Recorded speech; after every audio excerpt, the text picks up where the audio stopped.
The Iranian state television and senior officials have launched an urgent nationwide appeal this morning inviting students, athletes, artists, university professors and ordinary citizens to gather at power stations across the country and create protective human chains. Hello and welcome to NewsX Deep Dive with me, Megha Sharma. Today we talk about an Iranian campaign officially titled Iran's Youth Human Chain for a Bright Future. A senior figure from Iran's Supreme Council of Youth and Adolescents, Alireza Rahimi, has addressed the nation live on television. He said, and I quote, "Power plants are our national assets and capital. They belong to the future of Iran and the Iranian youth, regardless of any taste or political viewpoint." He urged participants to stand shoulder to shoulder in a peaceful, unified show of determination to protect civilian infrastructure.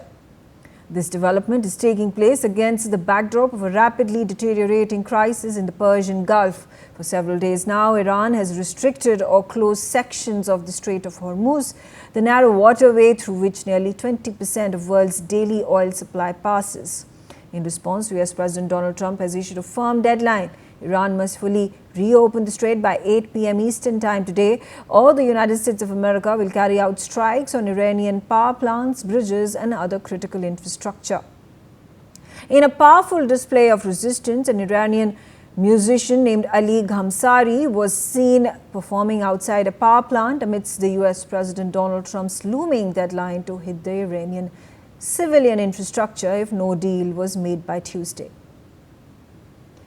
Ghamsari is a well-known Iranian musician and composer who specializes in Persian classical music on the tar. Ghamsari said that he would remain at the site and play music there in the hopes of helping prevent attacks on energy facilities. Listen in.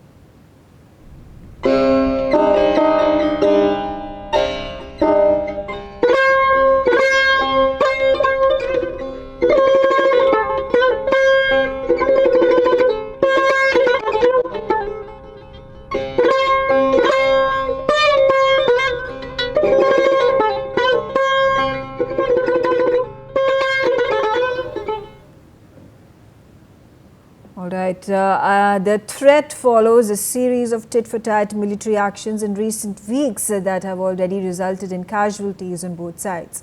Iranian leaders insist the human chain initiative is not a military tactic but a moral and symbolic stand by the Iranian people themselves. They say that the idea originated from the university students and youth organizations who wanted to highlight that these energy facilities serve hospitals, homes, schools and factories, not military targets. This is not the first time that Iran has used such a strategy. In previous periods of high tension, particularly around its nuclear facilities, authorities had organized similar civilian gatherings. However, today's call is far broader in scale, targeting ordinary thermal and hydroelectric power plants and are essential to everyday life across the Islamic Republic. Participants are being asked to arrive peacefully without any weapons or provocative materials and to link arms under the national flag. Banners with messages such as "Protect our future," "Civilian energy is not a target," and "Peaceful Iran, Strong Iran" are already being prepared. Rahimi stressed that the action is open to Iranians of all backgrounds and political views. He added in his televised address that, quote-unquote, he hopes that with the wide participation of young people across the country, this human chain will send a clear message to the world that any attack on these facilities would be an attack on the lives and the future of the Iranian people. Early reports from inside Iran indicate that groups of students and young athletes have already started gathering near several sites. Videos and messages circulating on social media show orderly assemblies with participants holding hands and singing the national song. The Ministry of Sports and Youth, along with the student unions and cultural organizations, have been actively coordinating logistics, including transportation to the sites and provision of war and medical support for what could be several hours of standing in position. Authorities have emphasized that the human chains are meant to remain strictly non-violent and symbolic, designed to create powerful visual imagery for both domestic and international audiences. The development has drawn immediate and intense international attention. Human rights organizations and legal experts are closely monitoring the situation. Under international humanitarian law, the deliberate use of civilians as shields around legitimate military targets is strictly prohibited. Iranian officials maintain that this is a voluntary, peaceful protest and that all targeted facilities are purely civilian in nature. The White House has not issued a direct comment on the human chain appeal so far. However, President Trump has repeatedly stated in recent days that he will not be deterred by such measures and will act decisively if the Strait of Hormuz remains closed.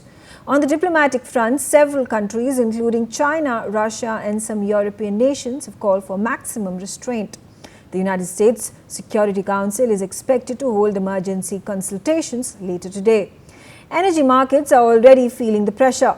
Oil prices have risen more than 3% in early trading as traders assess the risk of damage to Iran's energy infrastructure and further disruption to global oil flows. The next few hours will be critical.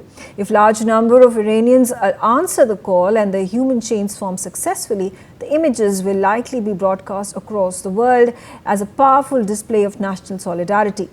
Should the United States proceed with any strikes despite the civilian presence, the political and humanitarian fallout could be severe. For the Iranian people, the stakes could not be higher. Power plants do not merely produce electricity, they support water treatment, healthcare, food refrigeration, communications, and virtually every aspect of modern life. Even limited damage could lead to widespread blackouts lasting days or weeks, particularly as summer temperatures rise and electricity demand peaks. We are witnessing a moment where geopolitics is directly intersecting with the daily lives of ordinary citizens. It is a high-stakes gamble. Iran is betting that the presence of its youth will create enough moral and political pressure to prevent American strikes. There is also the question of effectiveness. Will human chains actually deter US strikes? Militarily, perhaps not, but politically, they complicate decision-making. Any attack on the sites would carry significant international repercussions, especially if civilian casualties occur. In the sense, the human chain becomes less about physical protection and more about strategic deterrence through visibility. The timing is crucial too. This mobilization comes amidst an already volatile regional situation. Iran has rejected temporary ceasefire proposals, insisting instead on a more permanent resolution to the conflict. Missile exchanges, threats to oil infrastructure, and rising global and energy concerns have all contributed to an atmosphere where every move carries broader consequences.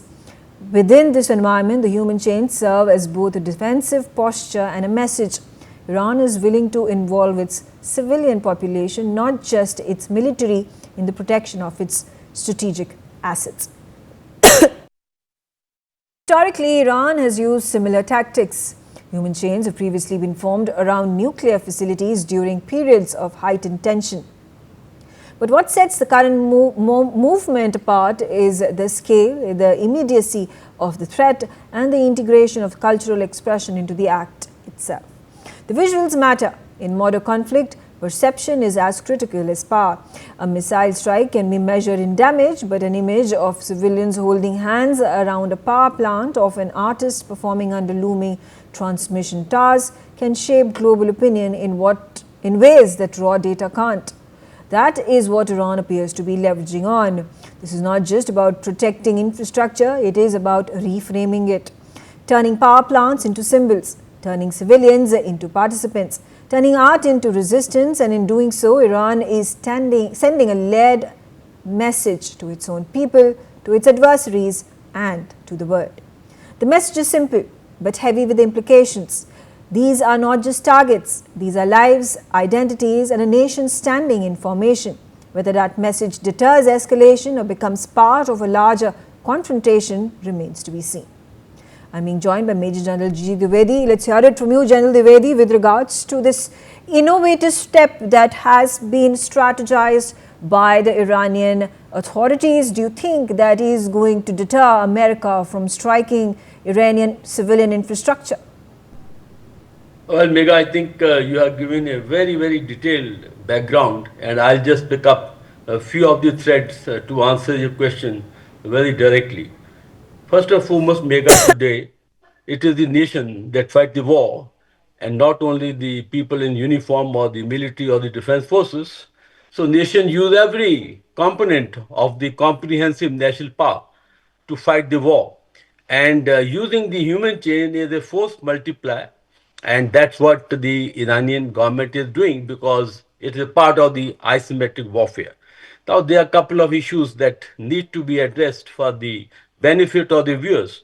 First and foremost, it's a very sensitive and a contentious issue because it sits on the intersection of military strategy, political dimensions, and of course, the humanitarian angle. Now, the issue is strictly, if you look at from the international humanitarian law, using human shields is a war crime.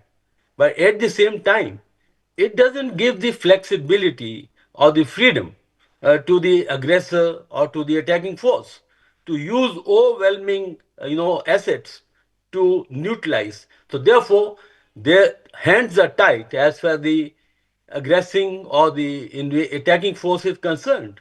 And this is one very major factor which will act as a restraint on the Americans when they go on to engage the targets, because you rightly mentioned that this makes a huge optics. When you have civilian casualties, there's going to be uproar across the globe.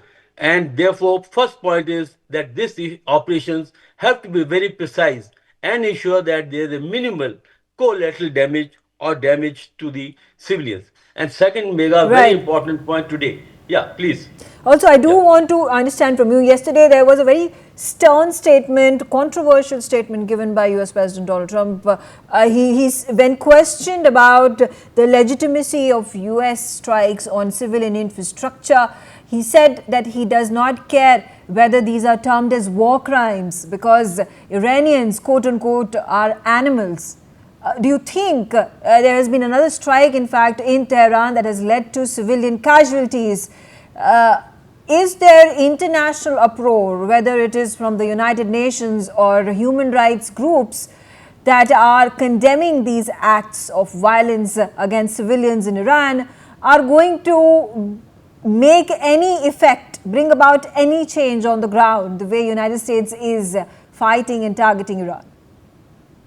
Well, Megha, the point is that human rights organizations, they can only do lip service, and really they don't have much of clout to influence the decision of President Trump. In fact, even the Iran has gone for the overwhelming use of force in Gaza, but there have been really no restraint on them as far as the global public opinion is concerned. But Megha, I want to bring very important aspect today in the war, and especially in the hybrid war, there's a very blurred line between the military and the civilian targets, because many a times these targets are dual use. I mean, like the you can have airfields which are dual use, there are infrastructure which are dual use. So point is that you can't distinguish exactly between the military and the non-military targets.